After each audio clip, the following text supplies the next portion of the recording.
তো দেখুন আমি অফ ক্যামেরায় আমার সম্পূর্ণ অংশটা কমপ্লিট করে নিয়েছি। আমি আর্ম হোল জয়েন পর্যন্ত করে নিয়েছি। আমার এখানে 3টা প্যাটার্ন হয়েছে। আমার বডি হবে 12 ইঞ্চি। তো আমি এই যে আমার ফার্স্ট কর্নার, এই কর্নার থেকে লক্ষ্য করুন এই কর্নার পর্যন্ত আমার 12 ইঞ্চি হয়েছে কিনা সেটা আমরা দেখব। তো দেখুন আমাদের এখানে কত ইঞ্চি হয়েছে, 11 ইঞ্চি হয়েছে। আমরা জয়েনিংয়ের সময় আরও 1 ইঞ্চি বাড়িয়ে নিব, ঠিক আছে? আমরা এর থেকে বেশি আর এটা বাড়াবো না। তো আমরা 1 ইঞ্চি কীভাবে বাড়াবো লক্ষ্য করুন, আমরা কোন রতে এসে কমপ্লিট করলাম। দেখুন আমরা কিন্তু আমাদের 3টা যে পাপড়ি, সেই পাপড়িতে এসে আমাদের এই কাজটা আমরা শেষ করেছি। তো আমরা এখন আমাদের ফার্স্ট কর্নারে আসবো। ফার্স্ট কর্নার থেকে আমাদের সেকেন্ড কর্নার পর্যন্ত সরাসরি আমরা জয়েন করে ফেলবো। তো আমরা এখান থেকে কাজ মানে আমাদের স্টার্টিং পয়েন্ট থেকে কাজ করতে করতে আমরা আমাদের ফার্স্ট কর্নারে আসবো। ফার্স্ট কর্নার থেকে আমরা সেকেন্ড কর্নারে সরাসরি জয়েন করে দিব, ঠিক আছে? আমরা এই অংশটায় কোনো কাজ করব না। তো লক্ষ্য করুন, এর জন্য আমি 2টা চেইন করে এইভাবে ডাবল ক্রুশ নিয়ে, দেখুন এটা আমাদের স্টার্টিং পয়েন্ট ছিল। আমরা 2টা চেইন করে একটা ডাবল ক্রুশ করে শুরু করছিলাম। সেম জায়গাতে আমরা আবারও 2টা চেইন করে একটি ডাবল ক্রুশ করব। এই আমাদের লাস্ট র কমপ্লিট। আমরা নতুন একটা র শুরু করার জন্য আবারও 4টা চেইন করব। 1 2 3 4, 4টা চেইন করে দেখুন এই যে আমাদের যে 3টা চেইন করেছিলাম, 3 নাম্বার চেইনে একটি সিঙ্গেল ক্রুশ, আবারও 1 2 3 4, 4টা চেইন, আবারও 3টা যে ডাবল করে ক্রুশ করেছিলাম তার মাঝখানে একটি সিঙ্গেল ক্রুশ, আবারও 1 2 3 4, আবারও আমরা যেখানে 4টা ডাবল ক্রুশ করেছি তার শেষের 3টাতে যেখানে আমরা 3টা চেইন করেছিলাম তার 3 নাম্বার চেইনে একটি সিঙ্গেল ক্রুশ, আবারও 4টা চেইন 1 2 3 4, আবারও 4 চেইনের স্পেসে একটা সিঙ্গেল ক্রুশ, আবারও 1 2 3 4। মোট কথা আমাদের এই কর্নার পর্যন্ত আসতে হবে। তো আমি অফ ক্যামেরায় কর্নার পর্যন্ত কমপ্লিট করে নিচ্ছি, ফিরছি কমপ্লিট করার পর। তো দেখুন আমি আমার ফার্স্ট কর্নারে চলে এসেছি। এটা কিন্তু আমার স্টার্টিং পয়েন্ট ছিল। আমি স্টার্টিং পয়েন্টটা আমি একটা স্টিচ মার্কার দিয়ে মার্ক করে নিচ্ছি। 2টা দেখুন 2টা চেইন করে আমরা একটা ডাবল ক্রুশ করেছিলাম, যে ওইটা হলো আমাদের স্টার্টিং অ্যান্ড এন্ডিং পয়েন্ট। তো এখান থেকে আমরা আমাদের ফার্স্ট কর্নার পর্যন্ত আমরা করে নিয়েছি। দেখুন এটা আমাদের ফার্স্ট কর্নার। আমি এখন 4টা চেইন করে নিলাম, 3 4, 4টা চেইন করে লক্ষ্য করুন আমরা এই যে আমাদের কর্নার আছে এখানে আমরা ডাবল ক্রুশ করব 2টা, 1 1 2, 2টা ডাবল ক্রুশ, 1 2 3, 3টা চেইন, আবারও কি করব 3 4, 4টা চেইন করে আমরা সরাসরি কি করব আমাদের পরবর্তী কর্নারে চলে যাব। দেখুন এটা আমাদের ফার্স্ট কর্নার ছিল। আমরা 4টা চেইন করে সরাসরি আমাদের সেকেন্ড কর্নারে চলে আসব। এসে আমরা বাকি 2টা ডাবল ক্রুশ করে নিব। দেখুন আমাদের কিন্তু একটা কর্নারই এই কাজটা করার কথা ছিল। 2টা চেইন, 2টা ডাবল ক্রুশ, 3টা চেইন, 2টা ডাবল ক্রুশ করার কথা ছিল। তো আমরা যেটা এখানে জয়েনিং করতেছি এর জন্য আমরা কি করলাম, 2টা ডাবল ক্রুশ দিয়ে 4টা চেইন দিলাম। 4টা চেইন দিয়ে এরপরে বাকি 2টা ডাবল ক্রুশ, আবারও 4টা চেইন, 1 2 3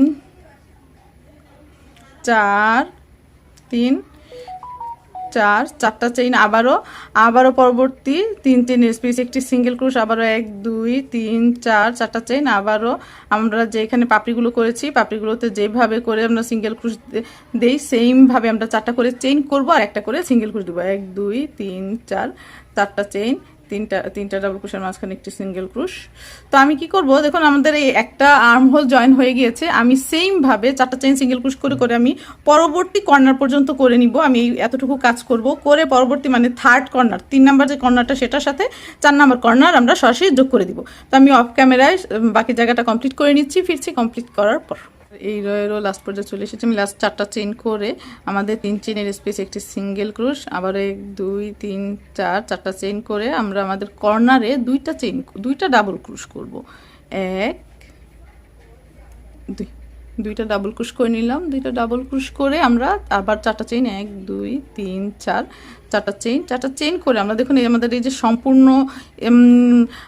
অংশটা আমরা স্কিপ করে দিব। মানে আমাদের থার্ড কর্নার থেকে আমরা এই যে এখানে আমরা কাজ করব না, সরাসরি আমরা ফোর্থ কর্নারে চলে আসব। এই দেখুন সরাসরি ফোর্থ কর্নারে চলে আসলাম। এখানে এসে আমি বাকি 2টা ডাবল ক্রুশ করে নিব। 1 2 দেখুন 4টা ডাবল ক্রোশ, 2টা ডাবল ক্রোশ, 4টা চেইন, 2টা ডাবল ক্রোশ আমি 2 কর্নারে করে দেখুন জয়েন করে নিয়েছি। এটা আমাদের হাতা বা আর্ম হোল। এখন আমরা কি করব, 1 2 3 4 4টা চেইন করে, যে আমরা 3 চেইনের স্পেস করেছিলাম কর্নারের পরে, দেখুন এই যে কর্নারের প্রত্যেকটা কর্নারের আগে যে 3টা করে চেইন করি সেই চেইনে সিঙ্গেল ক্রোশ, আবারও 4টা চেইন, 1 2 3 4 4টা চেইন, আবারও এখানে একটি সিঙ্গেল ক্রোশ, আবারও 4টা চেইন, 1 2 3 4, আবারও এখানে সিঙ্গেল ক্রোশ। তো আমি এমন করে আমার লাস্ট পর্যন্ত কমপ্লিট করে নিচ্ছি। ফিরছি কমপ্লিট করার পর। এখন আমি একদম লাস্ট পর্যায়ে চলে এসেছি। আমি 4টা করে চেইন করে নিয়েছি। আমি এখন আমার স্টিচ মার্কারটা সরিয়ে নিব। সরিয়ে নিয়ে আমাদের 4টা চেইন করে যেখানে সিঙ্গেল ক্রোশ বা স্লিপ স্টিচ দিয়ে জয়েন করার কথা, লক্ষ্য করুন। তো আমার 4টা চেইন করে আমরা এই যে এখানে 2টা চেইন করে একটা ডাবল ক্রোশ করেছি, এখানে স্লিপ স্টিচ দিয়ে জয়েন করার কথা। তো আমি সেটা করব না, আমি জাস্ট 2টা চেইন করব, 1 2 2টা চেইন করে আমরা যেখানে জয়েন করেছিলাম ওইখানে আবারও একটি ডাবল ক্রোশ দিয়ে দিব। দেখুন আমাদের 4টা চেইন হয়ে গেল এবং একটি মিডলও চলে আসলো। তো এখন আমাদের এখানে আমাদের শেষ, আগের রটা আমাদের এখানে শেষ এবং এখান থেকেই শুরু নেক্সট র। আমি স্টিচ মার্কার দিয়ে এই কর্নারটাকে একটু মার্ক করে নিচ্ছি। পরবর্তী রটা একদম ইজি, জাস্ট 4টা করে চেইন, প্রত্যেকটা স্পেস একটি করে সিঙ্গেল ক্রোশ, 1 2 3 4, 4টা চেইন, একটা সিঙ্গেল ক্রোশ, আবারও 1 2 3 4, 4টা চেইন, আবারও 4 চেইনের স্পেসে সিঙ্গেল ক্রোশ, আবার 1 2 3 4, 4টা চেইন, আবারও 4 চেইনের স্পেসে একটি সিঙ্গেল ক্রোশ, আবারও 1 2 3 4, 4টা চেইন, আবারও 4 চেইনের স্পেসে সিঙ্গেল ক্রোশ। তো আমি এমন করে আমার সম্পূর্ণ অংশটা কমপ্লিট করে নিব অফ ক্যামেরায়। করে চেইন সিঙ্গেল ক্রোশ এই কর্নার পর্যন্ত দিয়ে নিয়েছি। এটা আমাদের 2টা ডাবল ক্রোশ, 4টা চেইন, 2টা ডাবল ক্রোশ ছিল যেটা দিয়ে আমরা কর্নার জয়েন করেছি। আমি কি করব, এখন 4টা চেইন করে আমাদের এই যে স্পেস আছে সেখানে আমরা সিঙ্গেল ক্রোশ দিব না, দিয়ে কি করব, আমরা যে প্রথম চেইনটা ওখানে একটা সিঙ্গেল ক্রোশ দিব এবং আবার 1 2 3 4, 4টা চেইন করে শেষের যে সিঙ্গেল ক্রোশ স্টিচটা আছে 4টা চেইনের ওখানে একটা সিঙ্গেল ক্রোশ দিব। তাহলে আমরা এখানে আরও একটি পাপড়ি করতে পারবো। পাপড়ি করার জন্য আমরা এখানে একটি পাপড়ি করব, তারপরে এখানে একটা পাপড়ি করব এবং এখানে আমাদের একটি পাপড়ি হবে, যার কারণে আমরা এই কাজটা করলাম। তো 1 2, পরবর্তীতে আবারও 4টা চেইন, 1 2 3 4, 4টা চেইন, আবারও এখানে একটি সিঙ্গেল ক্রোশ, আবারও 1 2 3 4, 4টা চেইন, আবারও এখানে একটি সিঙ্গেল ক্রোশ। তো আমি এমন করে অপোজিট মানে এই যে এখানে যে স্টিচটা আছে এখানে আমি সেম কাজ করব। প্রথমটাতে একটি সিঙ্গেল ক্রোশ, 4টা চেইন করে, প্রথমটাতে একটা সিঙ্গেল ক্রোশ, আবার 4টা চেইন করে শেষেরটাতে একটা সিঙ্গেল ক্রোশ, সেমভাবে। দেখুন আমি কিন্তু এটা আমার আর্ম হোলের জয়েনিংয়ের যে 4টা চেইন করেছিলাম, 2 কর্নারের যে আমরা 2টা ডাবল ক্রোশ, 4টা চেইন, 2টা ডাবল ক্রোশ করেছিলাম। এই দেখুন এই যে 2টা ডাবল ক্রোশ, এখানে 2টা ডাবল ক্রোশ আর এখানে 4টা চেইন, 4টা চেইনের প্রথমটাতে একটি সিঙ্গেল ক্রোশ, 4টা চেইন করে আবার শেষেরটাতে একটা সিঙ্গেল ক্রোশ করেছি। ঠিক আছে, তো আমি অফ ক্যামেরায় সেমভাবে সম্পূর্ণটা কমপ্লিট করে নিচ্ছি।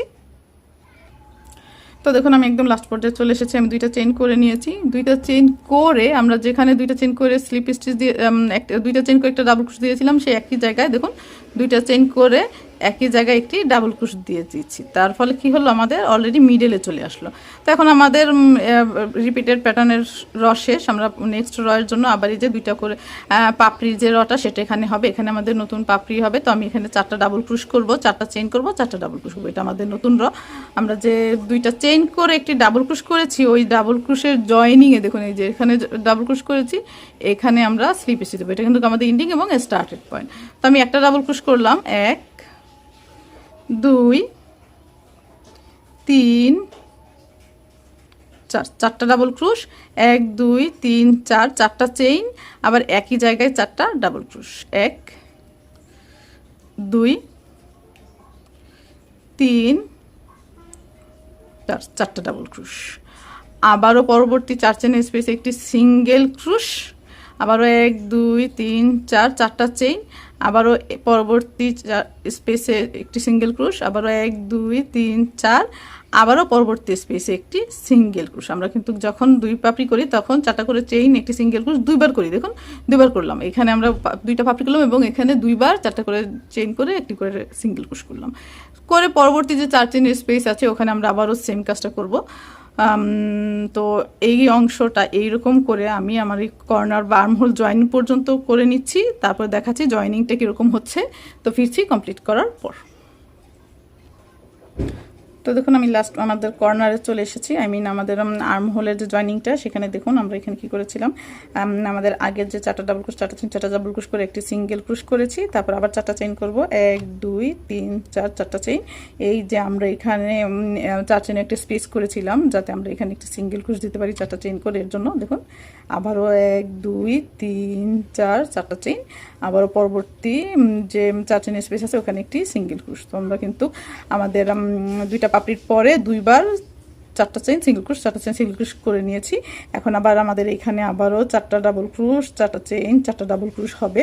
তো আমি এটা অফ ক্যামেরায় আমার আর্ম হোলের জয়েনিং কমপ্লিট, এখানে আর দেখানোর কিছু নাই। আমি এই অংশগুলো আমার আর্ম হোলে জয়েনিং কমপ্লিট, আমার এখানে আর দেখানোর কিছু নেই। আমি এই অংশগুলো অফ ক্যামেরায় কমপ্লিট করে নিব। আমি এই যে প্যাটার্নটা যেভাবে দেখেছি, এই যে সেকেন্ড র, থার্ড র, ফোর্থ র, ফিফথ র, মানে এই 4টা র, দ্বিতীয় তৃতীয় চতুর্থ পঞ্চম, এই 4টা রই বারবার আমার কিন্তু রিপিট হচ্ছে। আর এরপর থেকে আপনারা যদি আমার ভিডিও দেখে এই পর্যন্ত করতে পারেন তাহলে বাকি অংশটাও পারবেন। আপনারা চাইলে এটা হাফ বডি হিসেবে ইউজ করতে পারেন অথবা টপসও করতে পারেন। তো আমি এটা হাফ বডি করবো ভেবেছিলাম, এর জন্য শুরু করেছি। তো দেখি যদি এটা অর্ডারই একটা কাজ ছিল, যদি এটা আমি হাফ বডি করি তাহলে তো হাফ বডি হিসেবে আপলোড করবো, আর যদি টপস করি তাহলে সেটাও আমি আপনাদের সাথে শেয়ার করব। তো আমি বাকি অংশটা অফ ক্যামেরায় আমার কাঙ্ক্ষিত লেন্থ অনুযায়ী কমপ্লিট করে নিচ্ছি, ফিরছি কমপ্লিট করার পর। তো দেখুন আমার প্রজেক্টটি কমপ্লিট হয়ে গিয়েছে। আপনারা যদি এটাকে হাফ বডি করতে চান আপনাদের প্রয়োজন মতো লেন্থ নিয়ে নেবেন। 11 প্রয়োজন হতে পারে হাফ বডি লেন্থ, বা কারো 12 10, ইচ্ছে মতো আপনাদের যতটুকু প্রয়োজন নিয়ে নেবেন। আর আমি বডি তো যার যতটুকু দরকার, আপনাদের যদি মনে হয় যে এর থেকে আরও বড় করবেন, আমি এখানে 12 ইঞ্চি কিন্তু আমার বডিটা নিয়েছি। আপনারা যদি এর থেকে আরও বেশি বড় করতে চান বডি, তাহলে আপনারা কি করবেন, এই মেজারমেন্টটা ঠিক রেখে আপনারা এখানে আরও একটা ফ্লাওয়ার প্যাটার্ন বাড়িয়ে নেবেন। এখানে দেখুন ফুট হয়েছে প্রায় 3.5 ইঞ্চি, আপনাদের হয়তো বা 4.5 ইঞ্চি ফুট হবে একটা হাতার মতো করে। আপনারা চাইলে সেমভাবে এখান থেকে কাজ শুরু করে হাতাও বাড়িয়ে নিতে পারেন। আমি কিন্তু এটা হাফ বডি করিনি, টপস করেছি। দেখুন আমি এটা প্রায় 22 ইঞ্চি লং নিয়েছি আমার টপসটা। আপনারা আপনাদের প্রয়োজন মতো লং নিলেই হয়ে যাবে, ঠিক আছে। আমার এই টপসটা আমি এখানে 22 ইঞ্চি নিয়েছি। দেখুন আপনারা চাইলে এই প্যাটার্ন দিয়ে হাফ বডিও করতে পারেন অথবা টপসও করতে পারেন, ঠিক আছে। আমি 22 ইঞ্চির মতো লং নিয়েছি। টপসটা আপনার প্রয়োজনের মতো লং নিয়ে নিয়ে। আর আমার চ্যানেলে এই যে গলার যে লেসের কাজটা সেটা অলরেডি দেওয়া আছে আমার অনেকগুলো টপস বা হাফ বডিতে, আপনারা ওখান থেকে এই ডিজাইনটা দেখে নিয়েন। আমি আর দেখালাম না, তাহলে ভিডিও লেন্থ অনেক বড় হয়ে যেত। লক্ষ্য করুন। আর যদি মনে করেন কেউ পেছনে বাটন স্টিচ দিবেন তাহলে কমেন্ট সেকশনে জানিয়েন, আমি এটার একটা হাফ বডি ভার্সন করে দিব। পেছনে কাটা বা বোতাম স্টিচের মতো করে রেখে আমি একটা করে দেওয়ার চেষ্টা করব। দেখুন আমি এটা টপস করেছি, আপনারা আপনাদের প্রয়োজন মতো টপস অথবা হাফ বডি করে নিতে পারবেন, ঠিক আছে। খুব সহজ এবং আনকমন একটা ডিজাইন হয়েছে। তো আজ এই পর্যন্তই। আশা করি আমার এই ভিডিওটি বা আমার এই টপসটি আপনাদের ভালো লেগেছে। যদি আপনাদের এই টপসের ডিজাইনটা ভালো লেগে থাকে তাহলে অবশ্যই আমার চ্যানেলটা সাবস্ক্রাইব করে বেল বাটনে ক্লিক করে দিবেন, এবং কোনো জানার বা বোঝার থাকলে আমাকে কমেন্ট সেকশনে জানাবেন। আমি অবশ্যই আপনাদের সকল প্রশ্নের উত্তর দেওয়ার চেষ্টা করব। তো আপনারা ভালো থাকবেন, সুস্থ থাকবেন, আর আমার জন্য দোয়া করবেন যাতে আমি এরকম সুন্দর সুন্দর ভিডিও টিউটোরিয়াল নিয়ে আপনাদের সামনে হাজির হতে পারি। তো সেই পর্যন্ত আল্লাহ হাফেজ, খোদা হাফেজ, আসসালামু আলাইকুম।